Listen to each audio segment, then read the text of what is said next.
Hello friend, सो आज की इस वीडियो में हम देखने जा रहे हैं CFL का ब्लास्ट सर्किट के बारे में। तो आप देख सकते हैं मेरे पास अभी CFL का ब्लास्ट सर्किट पड़ा हुआ है। तो ये जो आपका पास वाला है ये ट्रांसफार्मर है और ये कैपेसिटर्स है।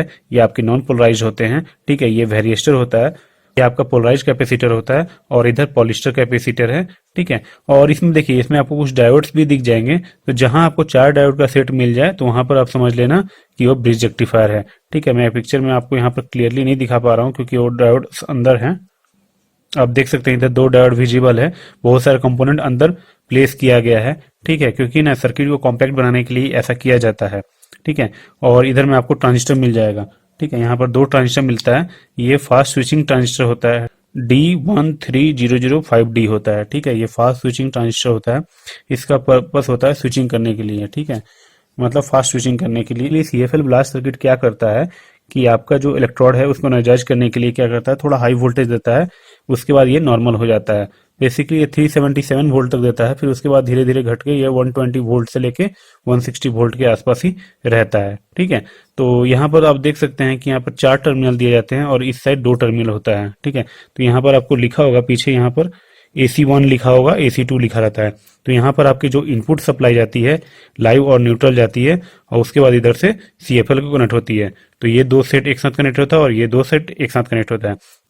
कभी कभी आप ट्रांजिस्टर में एक प्रॉब्लम देखेंगे कि आपका एक ट्यूब अच्छा से ग्लो कर रहा है जबकि दूसरा ट्यूब नहीं ऑपरेट कर रहा है। तो उसमें क्या होता है कि आपका जो ट्रांजिस्टर होता है ये 2 साइड लगे रहते हैं, इस साइड भी लगा होता है और एक इस साइड भी लगा होता है।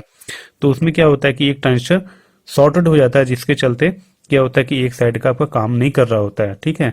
तो इसीलिए हम लोग क्या करते हैं, इसको निकाल के बाहर चेक करते हैं।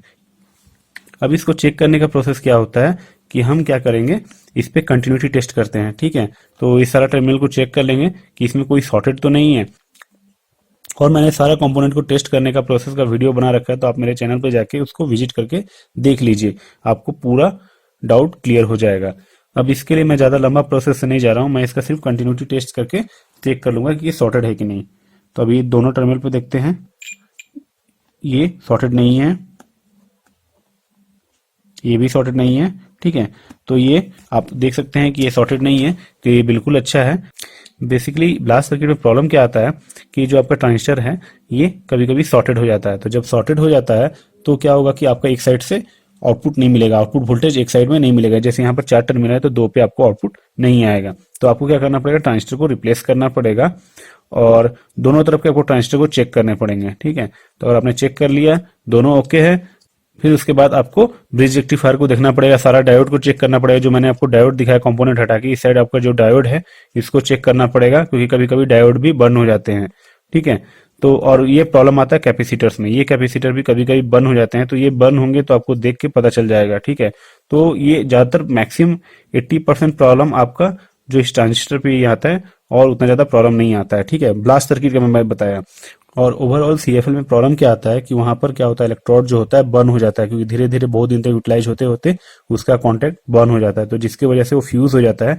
तो फिर आपको नया रिप्लेस करना पड़ता है, ठीक है। तो मैक्सिमम कंडीशन में क्या होता है कि ब्लास्ट सर्किट ओके ही होता है, जो आपका ट्यूब होता है वो फ्यूज हो जाता है। तो आपको क्या करना पड़ेगा कि नया ट्यूब लाके उसको लगा देना पड़ेगा। तो मार्केट में आपका इजिली 20 to 25 रुपीज में मिल जाता है। आपका ब्लास्ट सर्किट अच्छा है तो आप जस्ट ट्यूब लाके रिप्लेस कर सकते हैं। अब नेक्स्ट देख सकते हैं कि मेरे पास दूसरा टाइप का ब्लास्ट सर्किट है, ठीक है। तो इसमें जैसे उन्होंने सिंबल बना के रखा हुआ है कि कैसे सप्लाई जाता है। तो यहाँ पर जैसे इस साइड आपको लाइव न्यूट्रल देना है और इस साइड आपको ट्यूब का 1 नंबर 2 नंबर को देना है, फिर उस साइड 3 नंबर 4 नंबर को देना है। तो बेसिकली ये जो मॉड्यूलर टाइप के होते हैं तो उसके अंदर ये लगा होता है, ठीक। अब सप्लाई कैसे देते हैं, उसके लिए यहाँ पर लाइव और न्यूट्रल आपको देना पड़ता है और यहाँ पर आपको जो ट्यूब्स रहते हैं उसको कनेक्ट करना पड़ता है। तो आइए मैं इसको ओपन करके आपको दिखाता हूँ कि ये वर्किंग है कि नहीं, ये भी चेक करेंगे।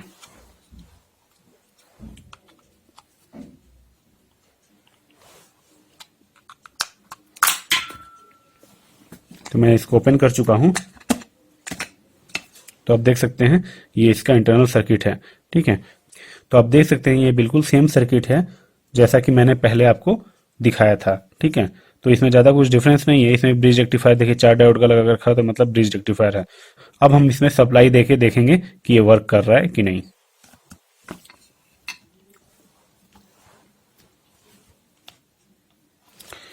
तो आप देख सकते हैं कि इस साइड जैसे बॉक्स में लिखा हुआ था हम बिल्कुल वैसे ही देंगे सप्लाई। तो इस साइड लाइव है, इस साइड न्यूट्रल है, तो हम लाइव देंगे। पहले इसको प्रॉपर्ली इंजर्ट करेंगे, उसके बाद इसको प्रेस कर देंगे। मैंने प्रेस कर दिया।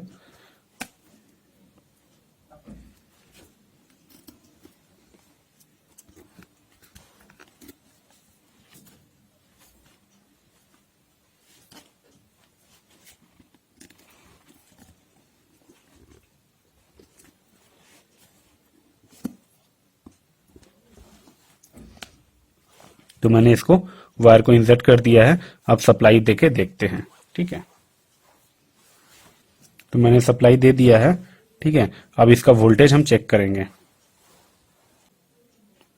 तो आप देख सकते हैं कि मेरा इनपुट वोल्टेज 244 के आसपास आ रहा है, तो मतलब इनपुट वोल्टेज मेरा प्रॉपर्ली आ रहा है।